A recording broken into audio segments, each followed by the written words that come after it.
I could feel the chill running down my spine as I stepped into the old abandoned house.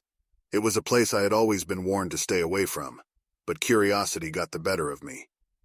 The worn-out floorboards creaked beneath my weight, echoing through the dimly lit hallway.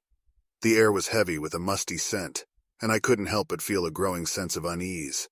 As I explored further, I noticed the eerie silence that hung in the air. It was as if the house itself was holding its breath, waiting for something. Every now and then I could hear faint whispers, carried on the wind, but they were unintelligible. My heart pounded in my chest, and I couldn't shake the feeling that I was being watched. Suddenly, a chill gust of wind swept through the corridor, causing the doors to rattle in their frames. I jumped, startled by the sudden noise. My eyes darted around, searching for any sign of movement. That's when I saw it, a shadowy figure standing at the end of the hallway. My breath caught in my throat as I stared at the mysterious silhouette. It seemed to be swaying, almost dancing in the darkness. I could make out the faint outline of a face, twisted and contorted in a grotesque smile. Panic surged through me and I turned to run, but my legs felt like they were rooted to the spot. The figure started moving towards me, its disjointed movement sending shivers down my spine. I tried to scream, but my voice failed me. It was as if the very air had been sucked out of the room. The closer the figure got, the more I could make out its features, a pale, ghastly face with hollow eyes that seemed to pierce through my soul. Finally, my legs found their strength, and I managed to break free from the paralysis that held me.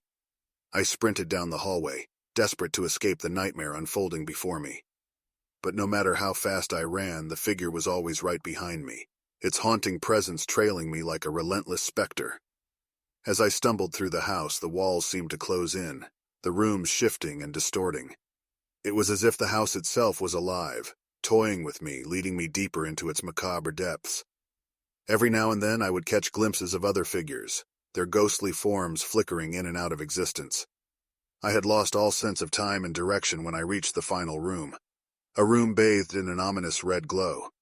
The figure stood at the center, its grin widening, its eyes glowing with a malevolent light. I could feel its presence engulfing me, suffocating me. With one final burst of adrenaline, I threw myself out of the room and into the hallway. I ran out of the house like my life depended on it, and it did. As I ran down the steps, I tripped and collapsed on the ground outside.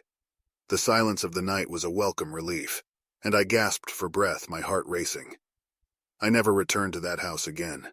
The memory of that night still haunts me, a reminder that some places should remain untouched, their secrets buried deep within their decaying walls.